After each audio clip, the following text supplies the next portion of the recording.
This book has been banned in several prisons across the United States. Not because it is violent, not because it contains illegal information, but because prison authorities decided it was too dangerous for inmates to read. Think about that for a second. A book considered so strategically powerful that people behind bars, people with nothing but time, were not allowed to have it. The 48 Laws of Power by Robert Greene has sold over 3 million copies. It has been read by some of the most powerful people on earth and feared by institutions that prefer people remain unaware of how power actually operates. Most people who read it think it is a manipulation manual, a guide for villains, a book for people who want to control others. They missed what it is actually about entirely. This book is not about becoming a tyrant. It is about understanding the invisible game of power that is being played around you every single day, whether you are aware of it or not. And here's the uncomfortable truth Greene is building toward from page 1. If you do not understand the game, you are not a neutral observer. You are a piece being moved by someone who does. Today on PageWealth, we go underneath the surface of the 48 Laws of Power and pull out 4 deep insights that will permanently change how you see every relationship, every workplace, and every room you walk into. Stay with me, because insight number 4 contains the single most dangerous mistake Greene says people make with power, and almost everyone is making it right now without knowing.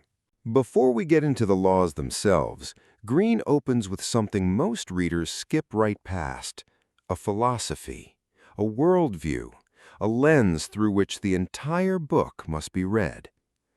Power is not good or evil. Power is neutral. It is a force, like electricity, and like electricity, it does not care who uses it or how. The problem is that most people have been taught, explicitly or implicitly, that wanting power is wrong, that ambition is dangerous, that people who understand how influence works are somehow corrupt. And so they opt out of learning about power entirely. They consider themselves above it, too pure for it, too good for the game. Greene says this is the most naive and ultimately the most self-destructive position a person can take, because power does not disappear just because you refuse to engage with it. The game does not stop because you decide not to play. What happens instead is this: the people around you who do understand power quietly accumulate it. They get the promotions, they win the negotiations, they build the relationships that open doors, they shape the outcomes of situations you thought were neutral.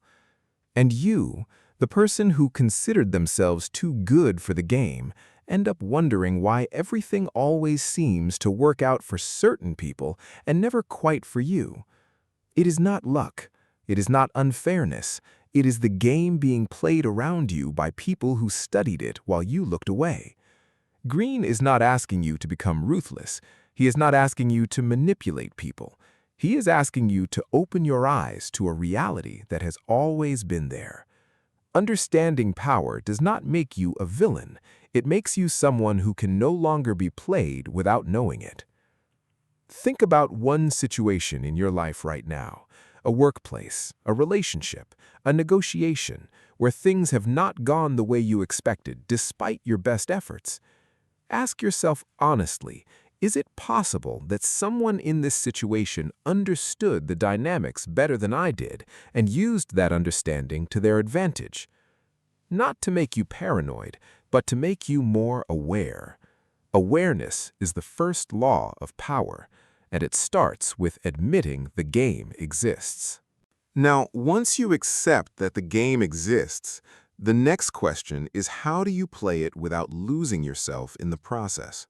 And Greene has a specific answer for that, one that most people find deeply uncomfortable, because it requires you to master something that feels completely unnatural.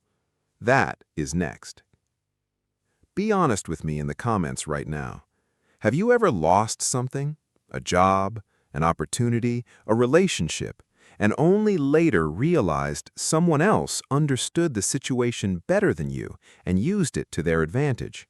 Yes or no, drop it below. You are not alone, and your answer might be exactly what someone else needed to see today. This is the insight that separates people who understand power from people who merely read about it. Greene says it clearly across multiple laws. The person who controls their emotions in any situation holds all the power in that situation. Not the loudest person, not the most aggressive person, not the most passionate person, the calmest person. Think about every high-pressure situation you have ever been in. A confrontation, a negotiation, a moment where someone challenged you publicly, a moment where you felt disrespected or undermined. What happened the moment you reacted emotionally? You became predictable. Your opponent knew exactly which buttons to press. Your thinking clouded. Your decisions became about how you felt, not about what was strategically correct. Greene calls this getting your coat of arms thrown on the ground, and he says the moment you pick it up, you have already lost. Every emotional reaction is a transfer of power. When you lose your temper, you hand control to whoever provoked you. When you show desperation, you hand leverage to whoever you are negotiating with. When you reveal your insecurities, you give ammunition to everyone in the room.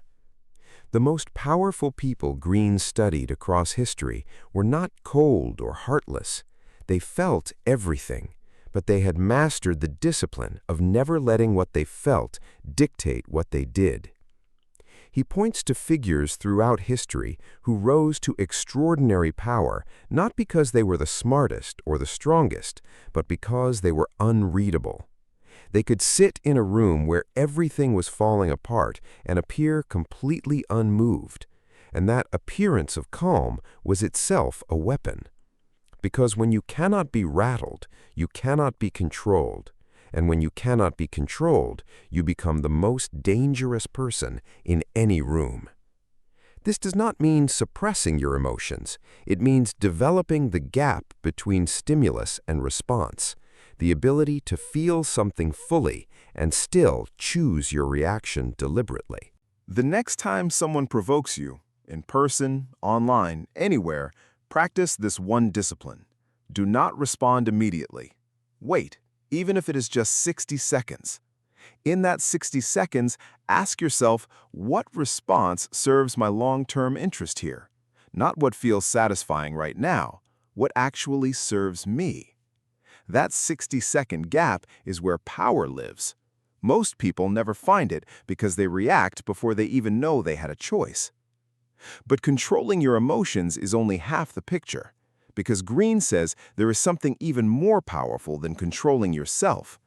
It is understanding what other people want so deeply that you can make them feel like every outcome was their idea.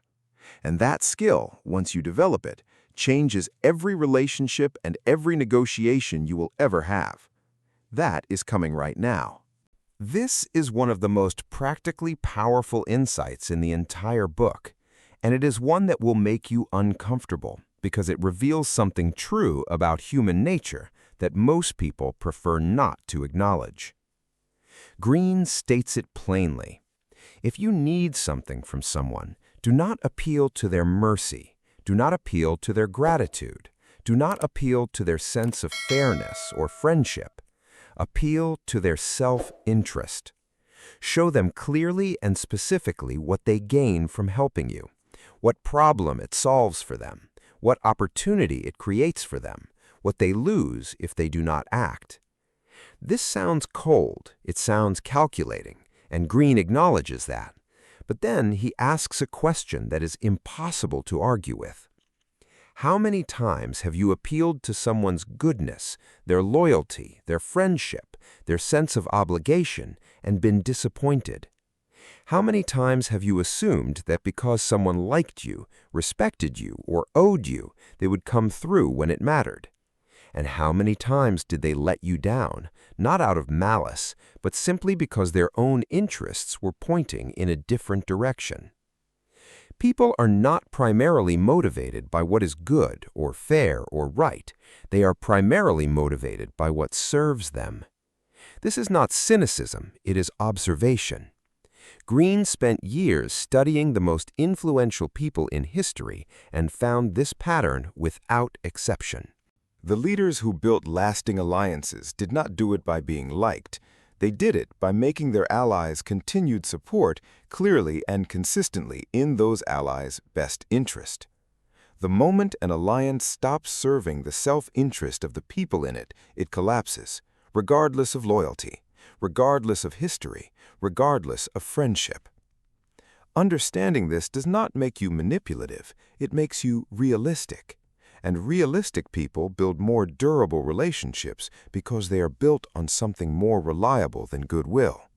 They are built on mutual benefit, and mutual benefit does not expire.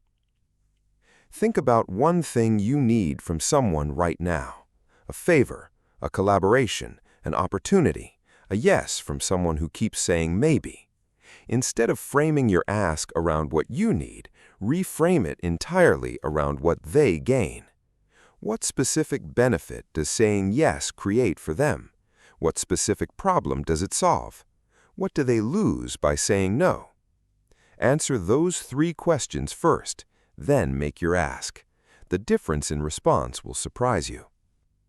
If you are still here, you are in the top percentage of viewers who make it this far, and that tells me you are serious about understanding this. So let me ask you something real. Has someone let you down despite everything you did for them, and you could not understand why? Drop it in the comments, yes or no, because insight number 4 is going to explain exactly why that happened and show you the one mistake that made it inevitable. This is the single most dangerous mistake Greene says people make with power. And it is the first law in the entire book for a reason. Never outshine the master. It sounds simple, it sounds almost obvious, but the number of careers, relationships, and opportunities that have been destroyed by violating this one law is staggering. Here is what it means in practice. When you're in a position beneath someone, a boss, a mentor, a patron, anyone with power over your circumstances, your natural instinct when you are talented is to demonstrate that talent fully, to show what you can do, to prove your value. And that instinct, however well-intentioned, can be the most dangerous thing you do. Greene tells the story of Nicolas Fouquet, the finance minister of France under King Louis XIV. Fouquet was brilliant, charming, and extraordinarily capable. He threw a party for the king so magnificent, so far beyond anything the king himself could produce, that Louis left the party and immediately had Fouquet arrested. He spent the rest of his life in prison. His crime was not corruption. His crime was not disloyalty. His crime was making the king feel small. Greene says this dynamic is not limited to kings and courts. It plays out in every office, every team, every family, every social circle on earth. The person above you, however secure they appear, has an ego, and that ego is watching. When you make them look ordinary by comparison, even unintentionally, something shifts. Opportunities quietly disappear. Support quietly withdraws. Doors that were open begin to close. Not because they are evil, but because you triggered something deeply human, the need to feel significant in their own domain. Greene is not saying hide your talent. He is not saying pretend to be less than you are. He is saying be strategic about when, how, and in front of whom you display it. Make those above you feel brilliant for having you. Make your success feel like a reflection of their wisdom in choosing you. Let them take credit when it costs you nothing, because the long game rewards the patient, not the proud. The most dangerous people in history were not the ones who burned brightest immediately. They were the ones who played the long game, accumulating power quietly, strategically, and without triggering the insecurity of those above them, until the moment was right. Patience is not weakness. In the game of power, patience is the ultimate weapon.